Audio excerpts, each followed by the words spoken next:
Hey guys, it's Lotus and welcome back to another video. Today we're going to continue on with our read-along of Guardian. So let's jump right into it. I'm actually going to have a different type of background music today. Let me know if you like this one. I'm still kind of struggling to find the right type of BGM to go with the reading. So I'm going to play this one today and let me know if you guys like it. If not, then I'll try to look for something else. Yeah, okay. Chapter 3. It turns out the small back door leads into Dragon City University. Dragon City University is a famous institution with a long history. It's almost the start of the academic year, so it would be reasonable to expect many people to be on campus. But there aren't, since the main campus has long been moved to the suburbs, leaving only a small administrative part. Now the remaining old campus is rarely used by students, though it's sometimes visited by tourists. Zhao Yunlan is carrying the black cat, waiting at the entrance of a residential hall. They've been waiting for a while until Go Changcheng finally arrives. Only then does Zhao Yunlan realize that the intern is rather shabby looking, hunched over, always looking down embarrassedly, his fringe almost covering his eyes, and listlessly dressed all in black as if going to a funeral. Looking at him from afar, he resembles a mushroom swaying in the wind. Doesn't he just look kind of emo? As Go Changcheng approaches, Zhao Yunlan asks the cat in his arms, What do you think Wang Zheng said to him? He looks devastated. The black cat yawns in disinterest. You're worrying too much, Mama Zhao. Oh, Mama Zhao. Go Changcheng sheepishly stumbles up to Zhao Yunlan and pleads in a squeaking voice. Let me go with you to the crime scene. Zhao Yunlan teases him. Who told you to come along? You could have called. Our phone calls are reimbursed, and why can't you speak up a little? Go Changcheng trembles and stutters. Wang, like a moaning puppy. Meow, says Daqing the cat. Zhao Yunlan is a bit disappointed. During their brief encounter the night before, he never noticed that this newcomer is the type who can't even speak properly, so he forces some pretense of friendliness into his voice. You know roughly what happened, right? This is where the victim lived. Let's go inside and take a look. He heads inside, but realizes that no one is following him. He turns back and finds Go Changcheng in an awkward staring contest with the mean-looking dormitory guard. Zhao Yunlan tries not to get mad and calls Go Changcheng as if calling a dog. Come on, let's go. She knows who we are. There's no need to report in. Come on, just come on in. It would have been better if he had said nothing at all. Hearing the word report, Go Changcheng reflexively snaps to attention in the doorway. Reporting for duty!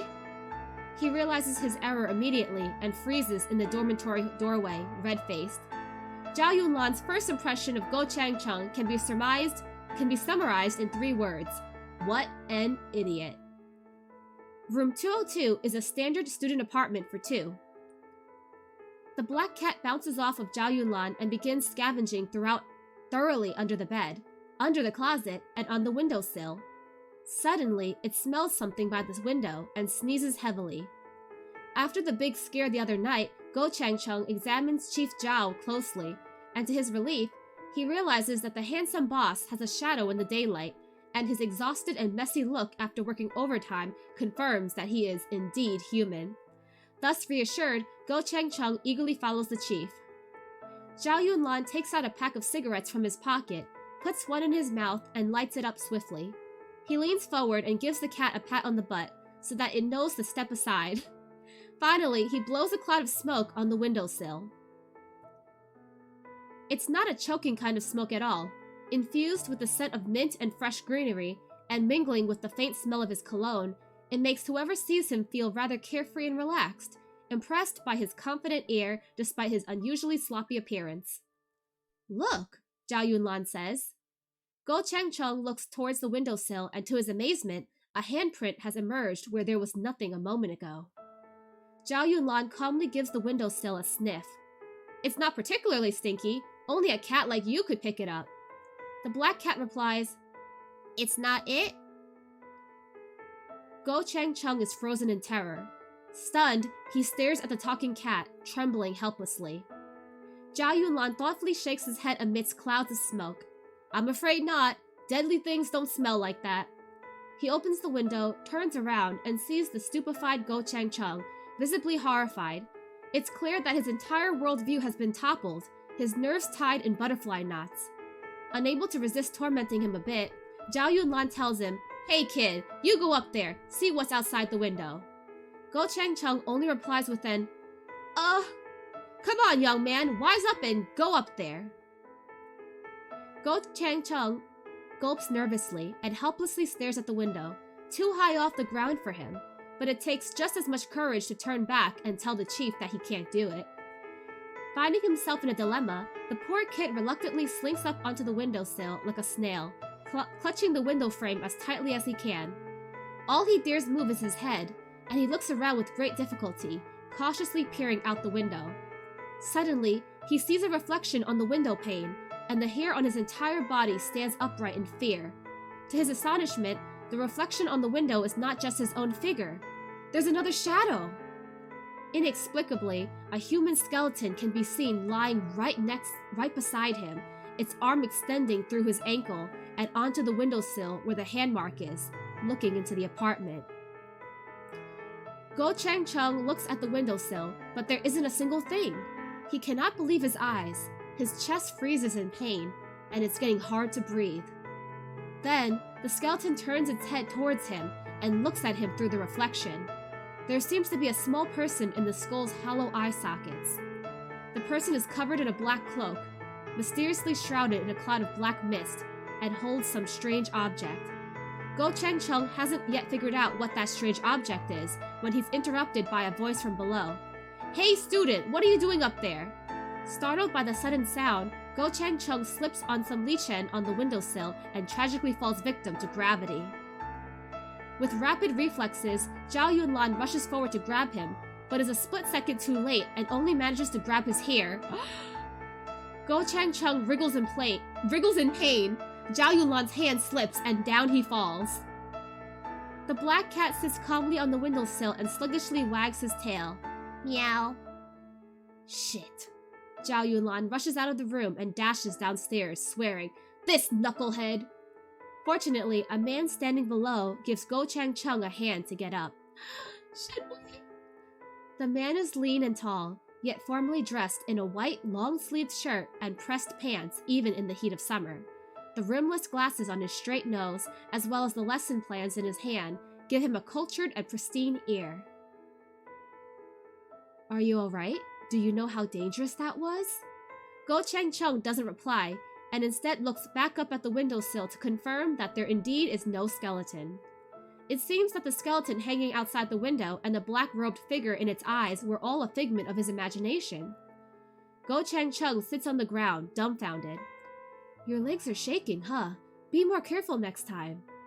The spectacled man bends forward a little and says patiently, "The university forbids climbing. If you're caught, your grades will be affected."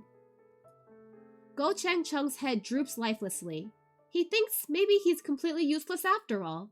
If there's no one for him to sponge off, there's probably no hope for him. First day at work and he's already on the verge of insanity. Zhao Yunlan arrives hurriedly and picks up Go Chang-chung by the back of his collar like a small chick, setting him upright on the ground. If it weren't for keeping his image as the calm and reserved Chief Zhao, he would have smacked the idiot on the head with his shoe. Zhao Yunlan forces himself to turn away. One more look at this moron and he swears. "Hi." "Hi!" He offers the spectacled gentleman a handshake. "The name's Zhao Yunlan. We're from the MPS. And you are?" For a split second, the man seems astonished, but he rapidly recovers as if nothing has happened, so Zhao Yunlan thinks he must have imagined it. He politely returns Zhao Yunlan's handshake. "It's Shun Wei. I'm a professor here. My apologies, I thought he was a student." Shun Wei's hand is icy, like that of a corpse straight out of a refrigerator. Wow, what a way to describe him, Zhao Yunlan. Zhao Yunlan freezes as soon as he touches it, and can't help looking up at Shun Wei, meeting his gaze. Although Shun Wei quickly looks away, Zhao Yunlan finds his expression rather unusual. In an odd way, it doesn't feel like looking at a stranger. As a criminal investigation officer, albeit the unorthodox type, Zhao Yunlan has to be good at memorizing faces, even those that he only glanced at briefly. He's certain he has never seen this person before. At this instant, the ball of black fur wiggles his butt and pads towards the professor. Twisting around his legs, he gives Shenwei's feet a thorough sniff, circles his leg a few more times, and starts softly purring at him. Master Da Qing usually keeps his cool and looks down upon all pathetic Homo sapiens with disdain and disinterest. Shenwei seems to be an exception. Oh, is he? Zhao Yunlan is stunned by the cat's abnormal behavior. He is inexplicably friendly and cute towards Shenwei, and even stretches out his ridiculously short front legs towards his knee, asking for a hug. Da Qing, oh, so cute! Shenwei picks up the cat, who meows gently and comfortably, emerald eyes gazing at the speckled... Why can I not pronounce this? Emerald eyes gazing at the spectacled man. It seems to Zhao Yunlan like they have some kind of connection. Quite a while later, Shenwei reluctantly returns the cat to Zhao Yunlan, giving the cat a pat on the head while doing so. This cat is very smart. What's his name? Da Qing, Zhao Yunlan answers and carelessly adds, nickname Fatty, also known as that fat fuck. That's so mean. The black cat howls and turns evil instantly, first standing upright and claws assaulting Zhao Yunlan. Haha, he's mad! Shenwei laughs gently and holds out one of the paws in his hand. The cat retracts his claws and eagerly lets Shenwei pat him on the head. I heard about the incident, Shenwei says. So the victim is from our university? The chief glances at Go Changcheng, who sheepishly takes out a photograph of a female student and a student card, and hands them to Shenwei with trembling hands. Professor Shen, pleased to meet you. Will you take a look and see if you recognize this person? End of Chapter 3. So to recap Chapter 3, Zhao Yunlan waits for Go Changcheng to arrive. He arrives and they're investigating the scene. They see something suspicious on a windowsill, so he sends the intern up to check it out, and poor Go Changcheng spots some paranormal skeleton-looking thing and accidentally falls out the window and lands on his derriere. Thankfully, he's not injured, just a little bruised. But he encounters Shenwei, and this is the first meeting between Shenwei and Zhao Yunlan, so this was great. Shenwei finally makes an appearance. And surprisingly, Da Qing seems to have an affinity towards Shenwei. Unlike being kind of like bratty and catty, he's actually really cute and demure and like cuddly with Shenwei, which I think is really cute. And so Zhao Yunlan is like, what the heck? You're my cat, but you're mean to me, but to a total stranger who you've never met before, you're like being all like cute and shit? Like, what the heck? That's not fair. I want a refund. So anyway, let's continue on with Chapter 4. The old main building of Dragon City University was built around the 1910s, so it's now at least 100 years old. Lush woods saturate the campus, some towering above all buildings, which were built in a Western architectural style and are particularly ancient. The only building that's relatively new is the administrative office, situated in the West Wing, which also happens to be tall enough not to be blocked by the trees. The multi-story structure's unusual style stands out like a sore thumb. Professor Shun says he doesn't recognize this student and offers to take them to the office to investigate. Zhao Yunlan is amazed by this modern-looking office building. It has 18 floors, he realizes without counting. In earlier days, property developers would always avoid buildings with 18 floors, but since the economy boomed and property prices kept rising, people started caring less about superstition and more about money. Only those who know the business can spot the problem right away. Maybe because of the air conditioning, a chilling breeze meets anyone entering the building. Da Qing the cat shivers a bit, extending his claws and holding on to Zhao Yunlan tightly. The student card says Faculty of Mathematics. The office is on the top floor. Shenwei leads the two into the elevator. Zhao Yunlan suddenly asks, Professor Shen, you don't seem to be very curious about this incident. There's nothing you'd like to ask? Shenwei's head is slightly bent, and he softly replies, I respect the dead, and I'll do whatever I can to help you solve this case, but I don't need to know the details. Zhao Yunlan randomly strokes the cat's back and continues, Rarely do we meet good citizens like you. Even Da Qing seems to have taken a liking to you. Shenwei smiles gently. It's the right thing to do. Zhao Yunlan stays silent for a while and studies Shen Wei. There's something unusual about the professor. He has been avoiding eye contact ever since they locked eyes with each other earlier. The elevator stops abruptly at the 4th floor, lights flickering.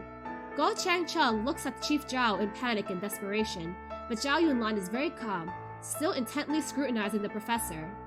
A creepy male voice echoes through the elevator. Professor Shen, what brings you to the 18th floor? Professor Shen, Professor Shen, what brings you to the 18th floor? Shen Wei replies evenly. There was an accident in the university. These two are from the MPS. I'm taking them to the Faculty of Mathematics for some inquiries. Oh! The voice appears rather slow-witted and only replies after a long silence. Right. Take care. Suddenly, the elevator returns to normal and the lights are back on, as if nothing ever happened. Scared?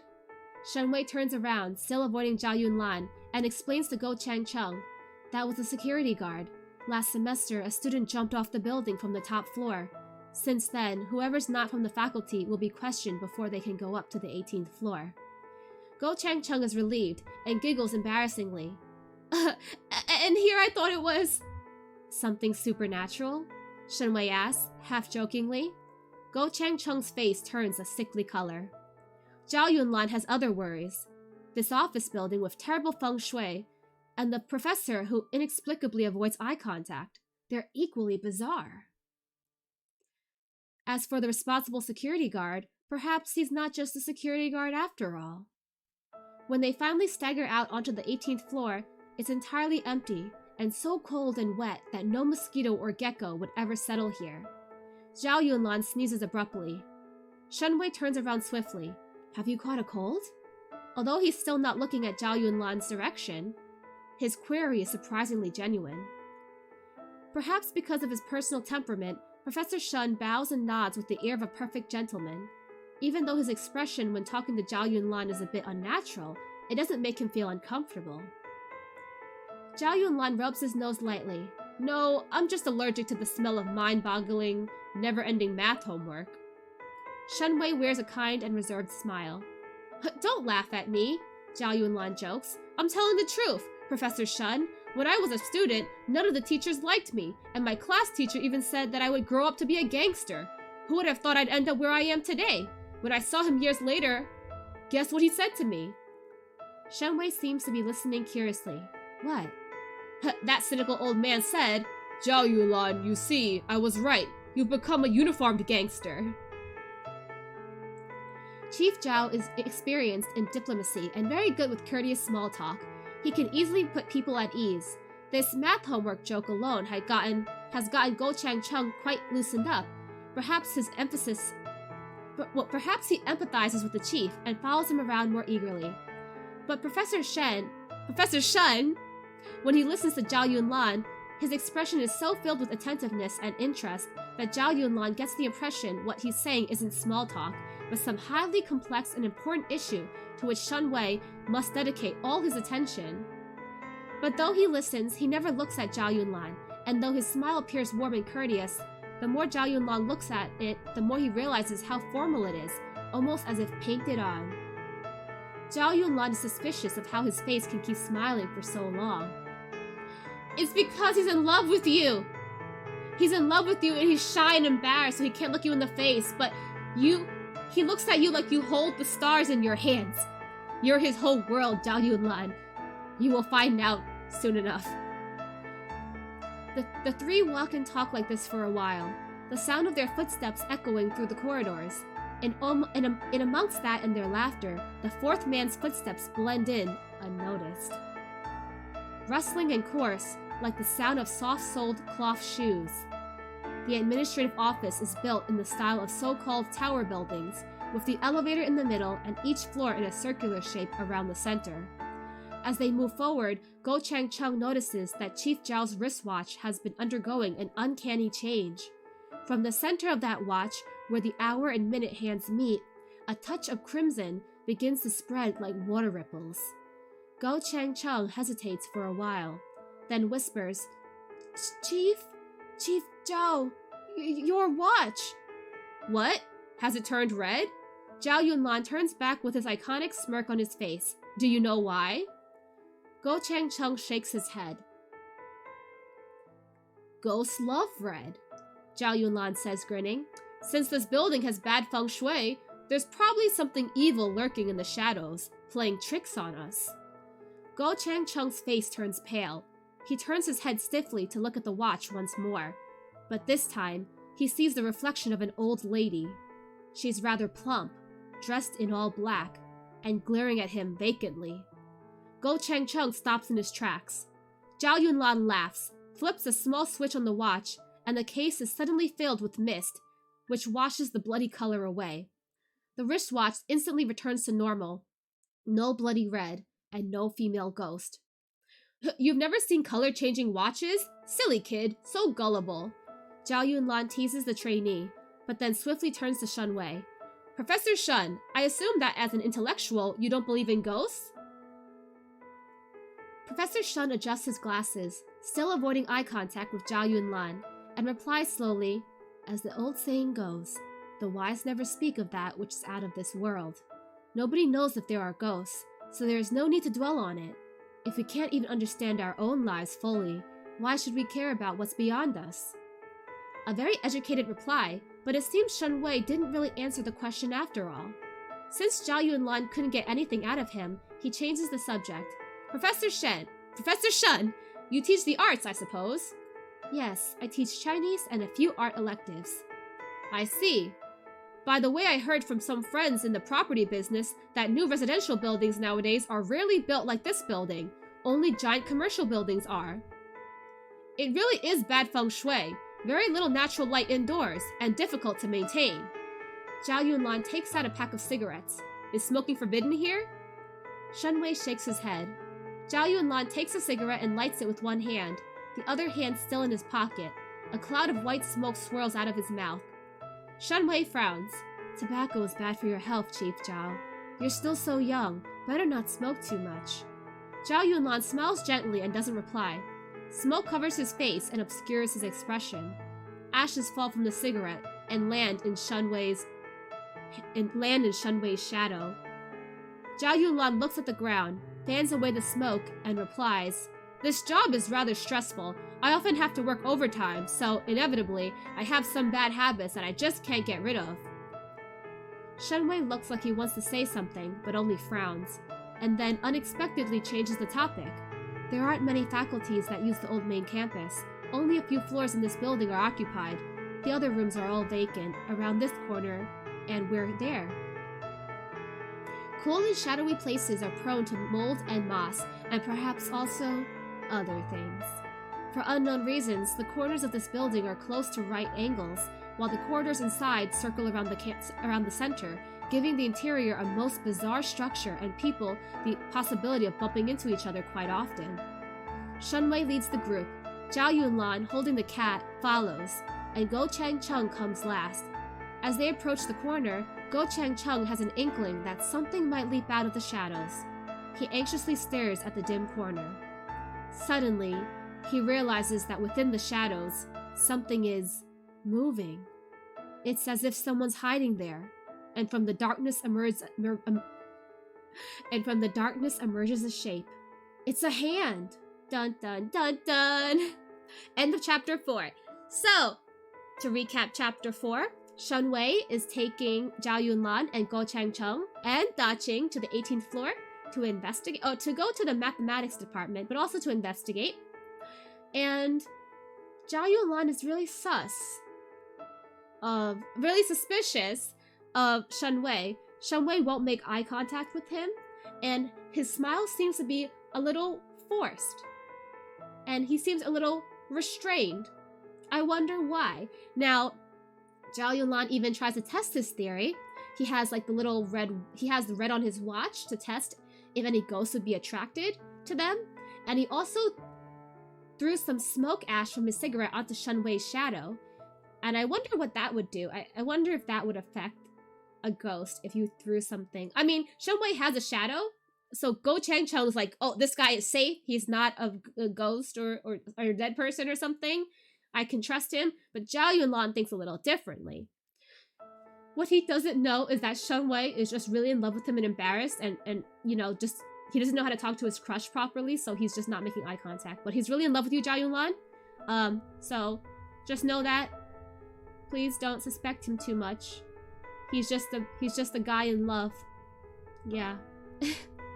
So anyway, it's getting a little creepy as they're walking. There's only 3 of them, right? 3 of them and a cat. But it's mentioned that there's a 4th set of footsteps slowly trailing them with the sound of cloth-soled shoes. Now, someone with cloth-soled shoes also attacked that female student from the last chapter. So I wonder who that ghost or monster or entity is. And the hand that's emerging, is that related to the 4th set of footsteps that's following them? We're gonna end it here, but we'll find out in the next chapter, in the next read-along. Again, so this was really interesting. I'm excited to continue reading more Guardian. I hope you guys enjoyed. Let me know if you like this BGM, or if you think it's a little too much. If it is, then I'll try to find something a little different. But other than that, thank you guys for listening today, and I will see you guys next time. Bye-bye!